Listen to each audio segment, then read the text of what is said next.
Wait. Just a quick disclaimer before we start.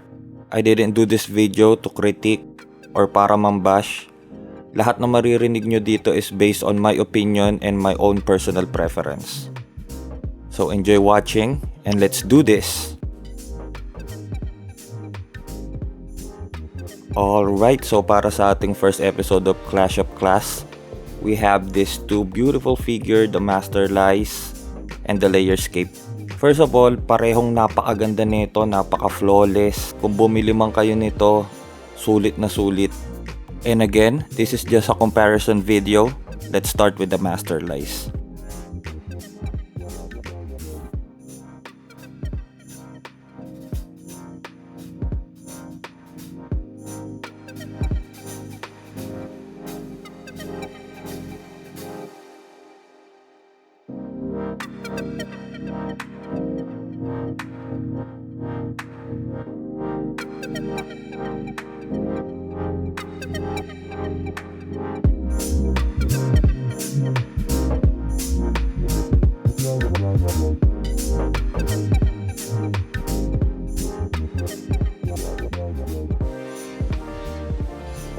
Okay, so nung unang nahawakan ko tong figure, napansin ko agad na meron siyang kabigatan.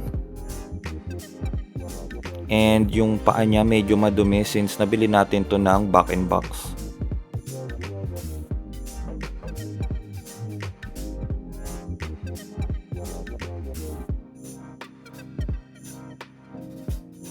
So ayun, kitang-kita nyo naman yung paint job.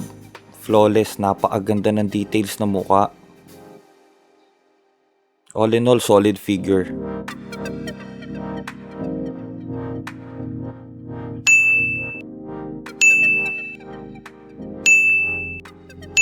So on to the next one, dito naman tayo sa Layerscape. Kung mapapansin nyo, hindi kagaya ng box ng Master Lies, wala masyadong design to.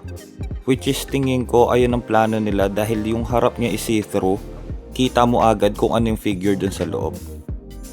Tapos etong sword. This is the first time that I encountered this type of peg. Kasi yung peg niya, ipapasok mo dun sa mismong sword handle, hindi siya naka-attach. Ang naka-attach ay yung sword handle dun sa hand ni Tanjiro.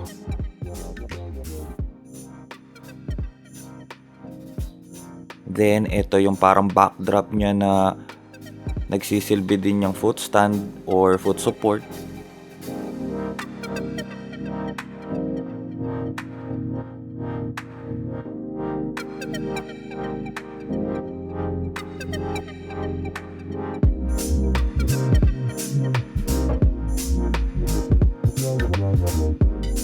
Kumpara dun sa Master Lies, I think mas magaan to ng mga about 5 times.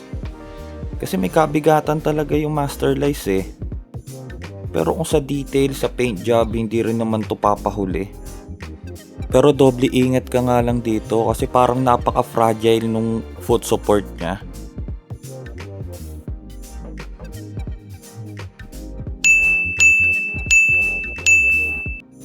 Okay, ito, so let's compare it side by side. Etong Master Lies feels more durable pag hinawakan mo. Tapos etong foot support niya, napakaganda kasi once na nakaka-touch na siya dyan, hindi siya na out of balance. Kaya parang safe na safe yung figure mo.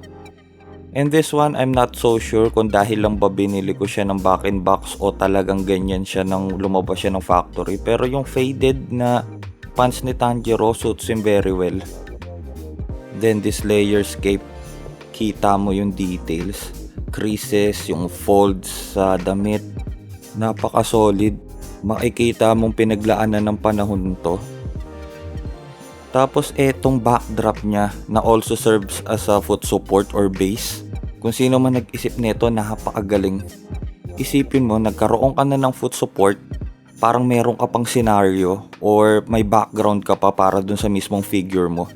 Ito ang gagawin kong centerpiece ng Tanjiro Shrine ko for sure. So kung papipiliin ako between the two, kung Master Lies or etong Layerscape for sure. Just because napakagaling na naisip nilang foot support na also serve as his backdrop. Pero don't sleep on Master Lice, napakaganda rin nito guys. Solid.